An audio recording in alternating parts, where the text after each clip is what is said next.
镯子上面怎么一道裂痕啊？我看看。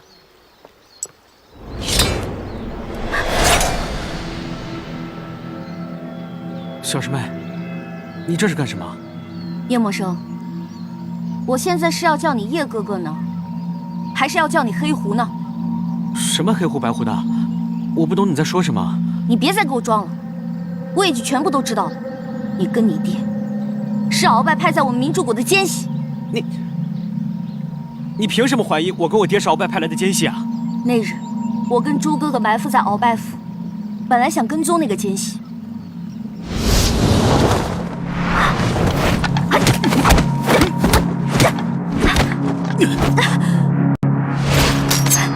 看招！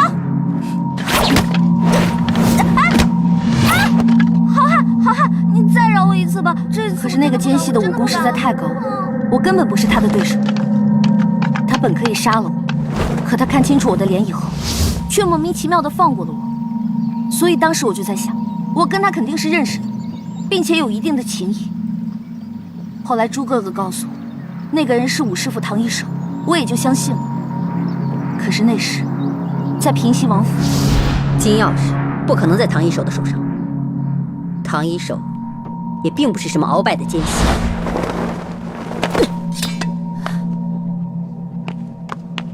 王妃，千万要沉住气。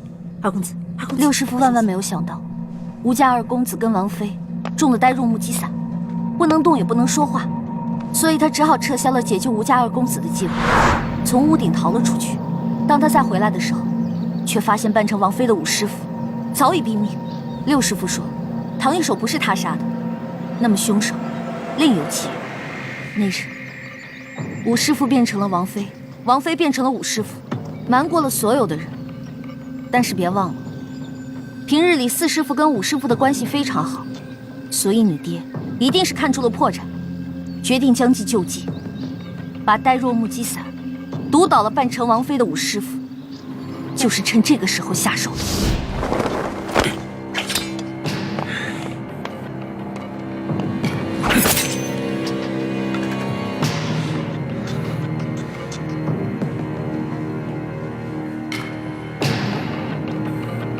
你爹杀了武师傅，把自己的腰牌放在了武师傅的身上，把奸细之名栽赃给了武师傅，又把杀害武师傅的罪名嫁祸给了六师傅。小师妹，这些都只是你的猜想，你为什么宁可相信六师傅，也不愿意相信我和我爹呢？枉我爹从小最疼爱你，我更是对你一往情深，为了你，我可以连性命都不顾。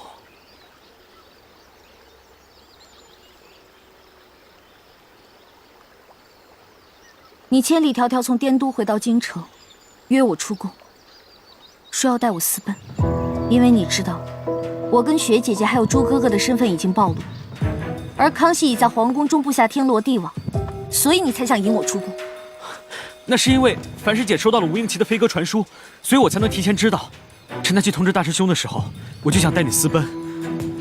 樊姐姐收到吴应奇的飞鸽传书，那是十分紧急的事情。可是当时，你的那辆马车，还有马车上的物资，显然不是仓促之间能够备好的。而当时你跟樊姐姐正在滇都执行任务，你却未奉命令，自行回了京城。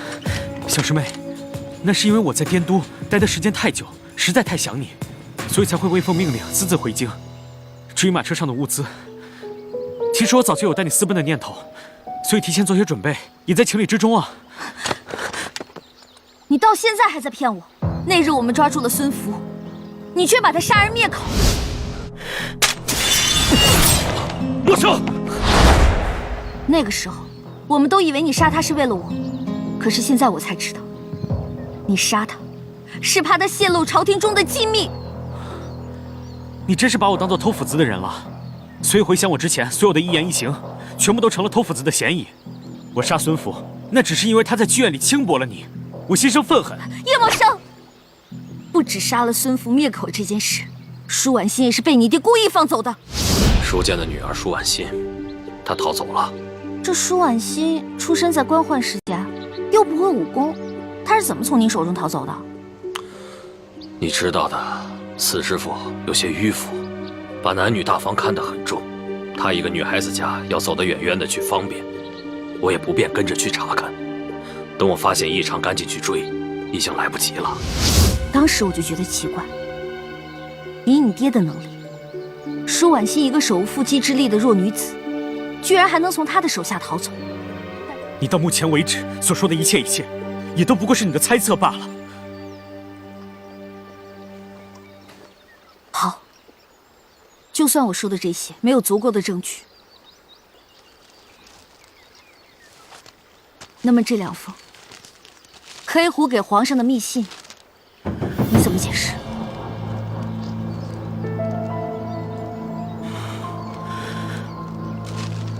叶哥哥，我们从小到大青梅竹马，彼此的字迹再熟悉不过，难道你还要告诉我，这上面的字是别人仿的吗？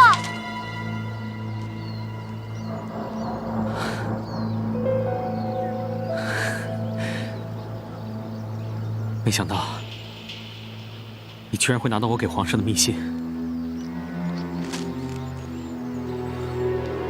不错，我跟我爹就是黑狐。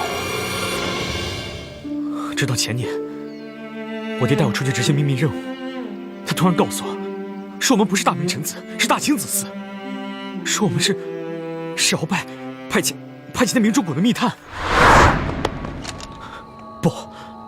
不可能！我不相信，我们明明都是中明联盟的人，怎么可能是大清子嗣？默生，爹难道还能骗你啊？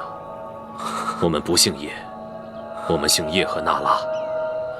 叶赫那拉一族是大清中赫赫有名的大族。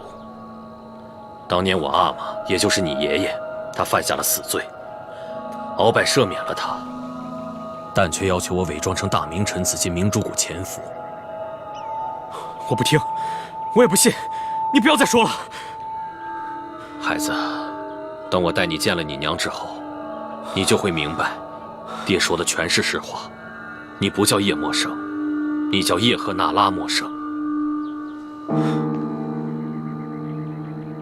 我娘不是死在清军的手里了吗？你说这些年你心里一直挂念她，所以一直都没有再娶。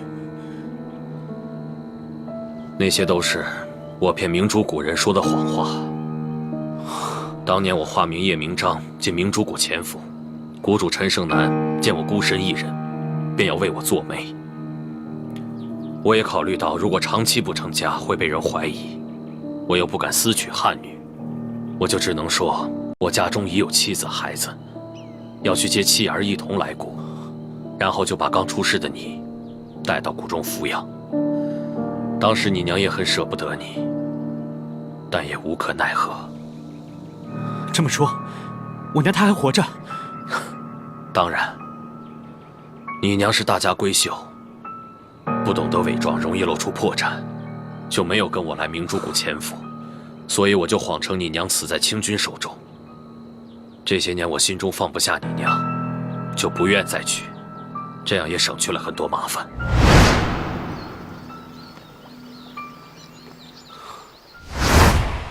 随后，我爹带我回了我们在北京的家。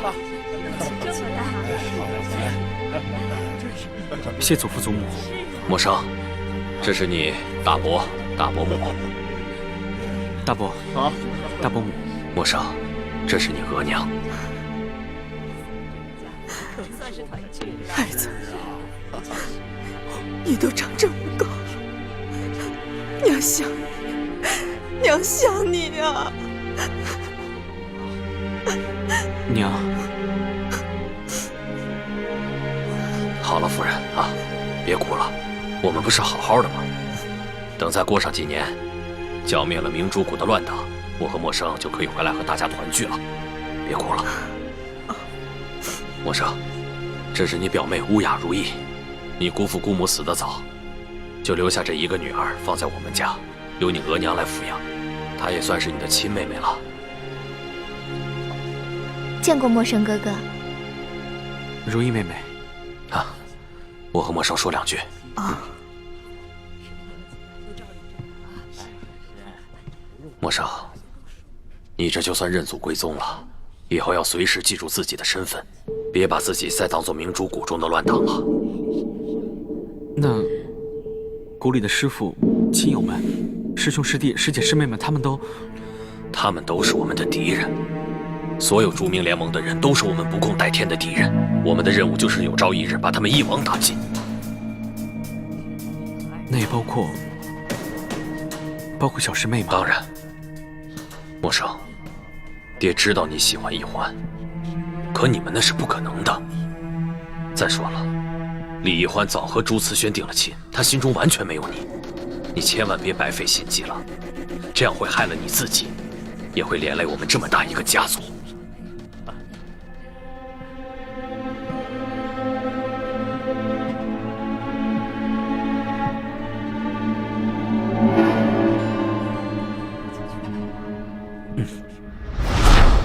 一欢，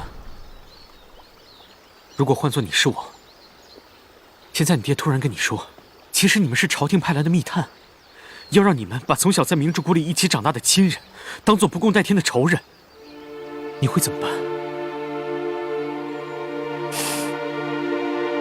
你知道我当时心里有多难过，多震惊吗？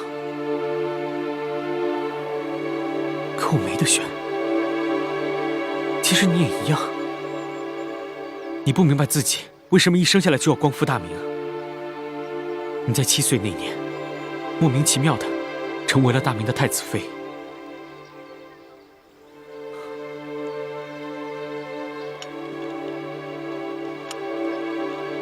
你有得选吗？